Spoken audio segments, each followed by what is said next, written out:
Good morning. Ngasi se khoi sagun se numit ko sagun se numit ki card ki message ging minar se ko sagun se numit aham bata khoi gi number ko angel numbers se kaino gi na sagun sen gi na 25 ko ado ngasai gi numbers aina sum hai se hadi hang pu ya ko no bo yeng mai na kai number no kamai tau do no ko to no ha the number se 25 hai se ko khoi khudang sai de ibe ai ko sam na ha ra bata mai taraga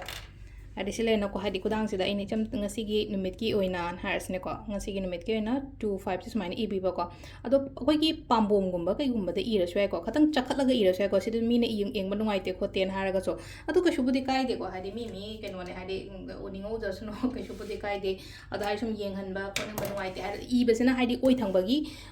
khut side te iga da ba ko 25 se ngasi ki oina ai su ire ko ngasi ki oina mayam su ibi ro ado malai re ado ga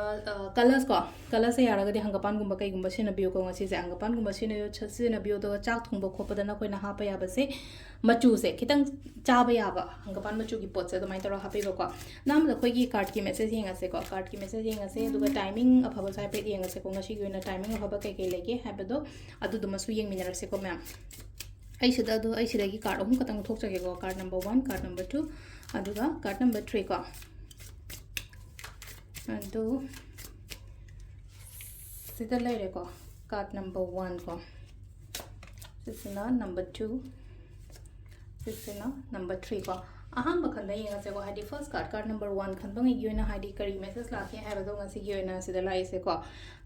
sida lai se engmon the receiving keno ma lai ko sida aingonda phangba oina keno to bodo hadi pot se phangba siriyong ko hadi khoi gi sunflower se hadi nga sai gi mana lei ma'am ma lei se thadara ga hadi keno tawrina ko adumai tawraga hadi khoi da phangba khotpa adumai tawraga aduma su lei ko aduga aina su migi damakta matinguma tawbibodo maka hadi kitang oi taraga so ko kitang agi makha thabdul patara tara bu oiro natraga hadi chama bu leira me khotla me na khala se ko migi seba to on hai so hai ko sila pose adonga sai gi aina tumai taw matam ta aingonda su mi aigi matha thong bana muka hadi matinguma tawropodo tumai tawraga lei ko se number 1 khan bangai yona haraga de ko number 2 gi na sida lei se khoi ko kay no khara khallaga lei ko hadi tauge haina khallaga lei se amaka samna haibada sigi lepiu no pa singjang am paira ko u mata ngaraga lepa lei ko singjang paira u se yan sira ya lo sira haibagi ta ne ko same adumaina haitara ko agi wakhalon haibagi atradi ai si thabo si ai tausira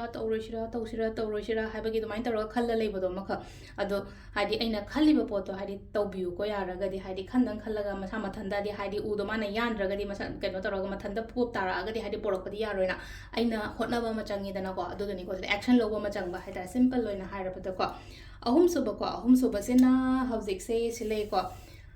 hotnagadaba matam ne ko discipline maintain to ko life ta discipline maintain to asida nga sai gi mana lei sida ising chai riba lei de sing jam khong sombi ba khotpi ba hars ne ko same akoina lai shu ta me na traga hadi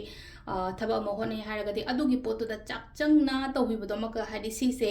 mapan chanda ya de ko mahi chahan da ya de ko khote ko haina dumai taro ko adu si sina ko gi card ki message le ko timing chha pe hajira ge timing sina mari ga minute nifu mari da gi na pung taru ka minute ko ma thoi phang le ko adagi mapan ga minute kun thang adai na nundin gi pung ani ga minute kun tari phang le re nungdang gi na mari ga minute mari da gi na pung nipan ga minute kun taru phang le ko na duga nungdang atheng ba hingi na trama thoi ga minute train thoi na baro ga minute kun thang phang le re duga